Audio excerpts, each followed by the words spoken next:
winter, early in the year 934. All of the assembled people, Utad's warriors, his son, young Utad with his wife and son, his household staff and his woman, Benedetta, sat closely together as the fire licked at the logs in the hearth so fast that the shapes became ghosts of ash within moments.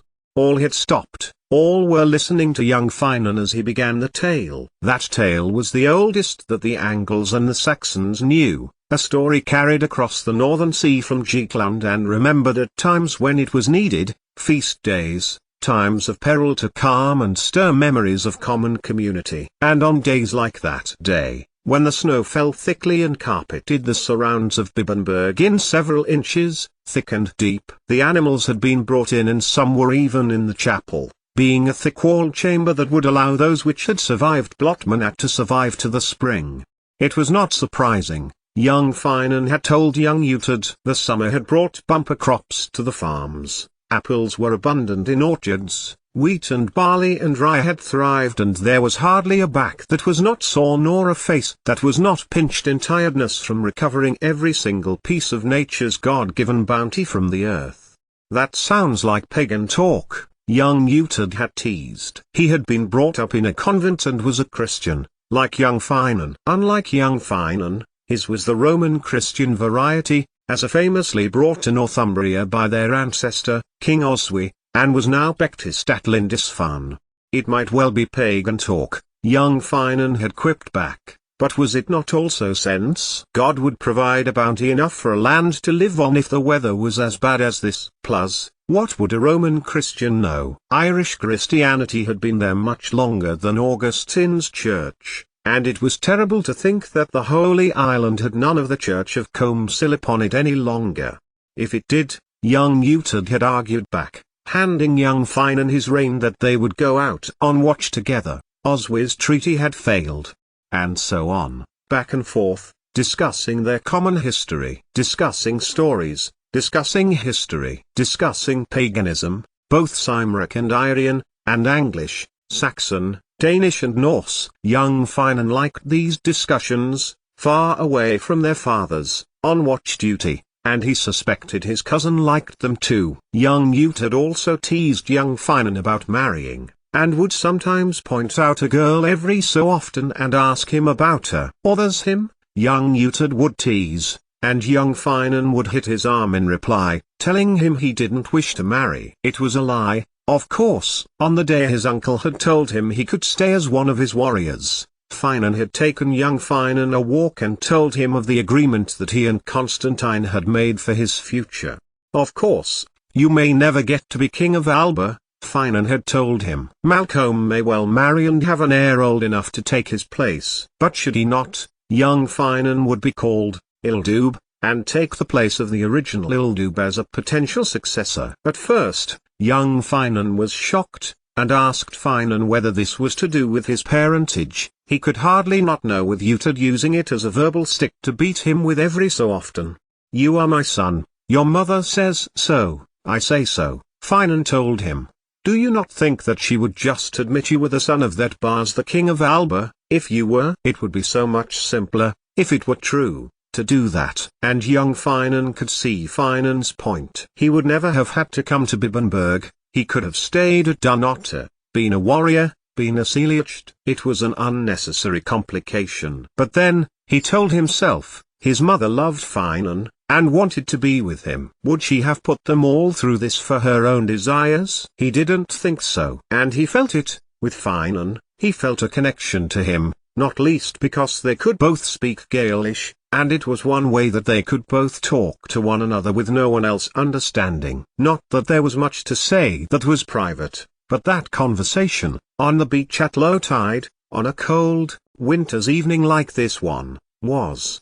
No, not like that one. The winter, 2 years before, when Finan had taken him down St. Oswald's steps and emerged onto the sand, had been mild. This, with snow that had lasted since before Advent, was so relentless that no one was even talking about it, except Benedetta, who would tut when more snow began to fall, who had wrapped her thin frame in many furs, and did not like to move away from the fire. She had never seen snow before, she told young Finan in broken English, which was the best they could do for she spoke only Italian otherwise, and when he had attempted an approximation in Latin, she had just given her little, tinkling, bell-like laugh.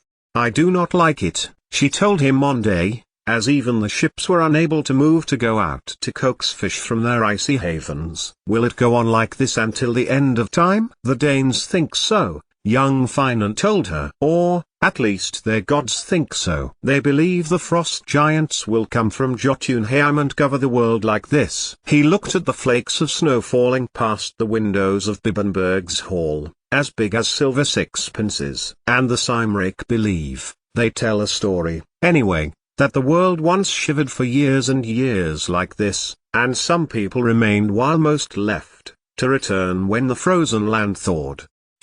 Benedetta had asked, not understanding either the word, nor young Finan's Gaelish pronunciation of the English word. "Melted. Went away," he told her. "I once went to the islands of Dulriata with the Norse, and the whole of the land looked like this for months." "And what did you do for food?"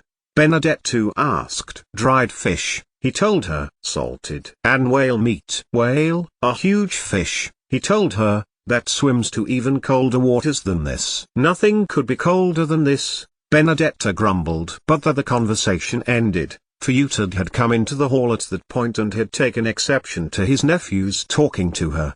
So he had put him on animal duty, until I say otherwise. And young Uhtred had snuck down to help his cousin, in camaraderie which told young Finan that he agreed his father was being harsh. "But he wouldn't be so if you married," he told young Finan. "Or, you can tell me, if it is a man you love. I have heard that such things are possible." "Would it be easier for you to hear that, or hear the truth?" Young Finan wondered aloud, bitterly. "What is the truth?"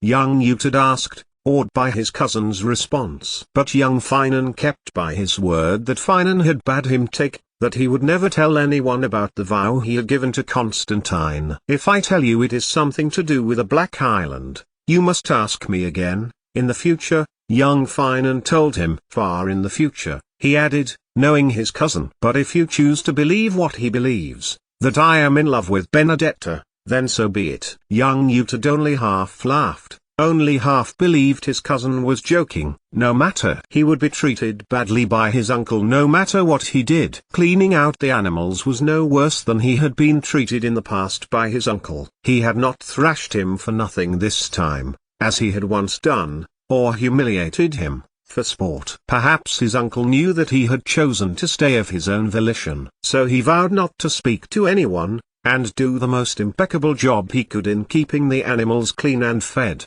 keeping them alive by ensuring the chapel fire was lit when such a thing had been forbidden by the priest, and had organized a rotational watch to be kept to ensure no fire broke out.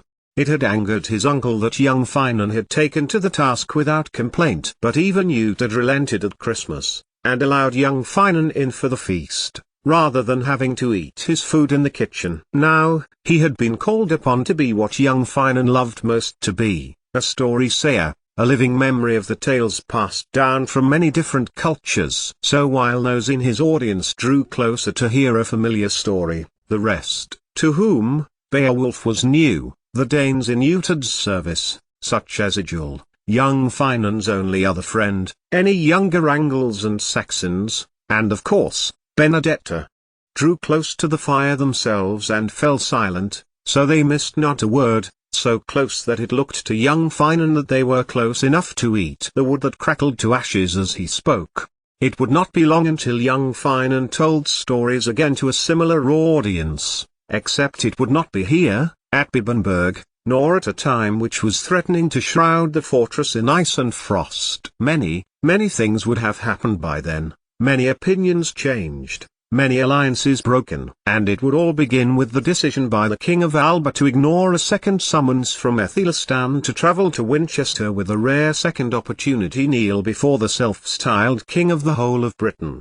No, Constantine would not go south. Nor would he yield any tribute. He knew, as did all the kings and lords, and ladies, that Aethelstan could not let that slight go. After Easter was over, then, Aethelstan began to gather men at Winchester. More would coagulate around the central West Saxon corps as Aethelstan marched north. In June, he was in Nottingham; by July, Ripon. And in Chester Street, Aethelstan stopped. For he had come to the relics of a saint he revered. A figure joined him, whether he knew it or not. But this was to come. For now, on a snowy winter, with a sky as heavy as lead and not even the sea to be seen, young Finan became the storyteller, in capturing all minds in the bewitchment of the tale, as ale and good food lay in stomachs and senses lessened to all but the tale. Grendel, his mother, the dragon, all became real that night. And in the morning, a ship was seen,